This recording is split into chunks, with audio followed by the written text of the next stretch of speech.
Hello everybody and welcome. In this video I'm going to show you how to pair your headphones Philips with your PC.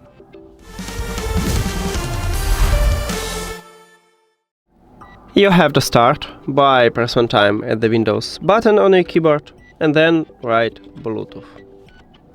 If you see Bluetooth on other devices, you need to press this line or click Enter.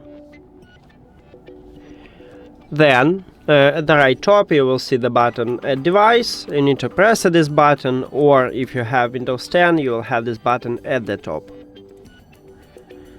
In this window you need to select Bluetooth. Then, at your right ear cup, we have Power button.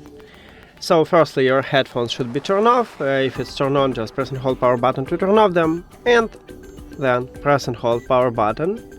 And now you will see the LED light near to the power button start blinking white and blue, what I have right now.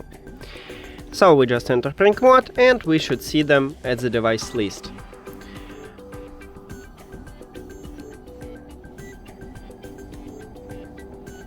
Click on them and then click Done. We did it! Thank you for watching this video. If you found it helpful, please consider subscribing to channel and leave the like on the video. See you later!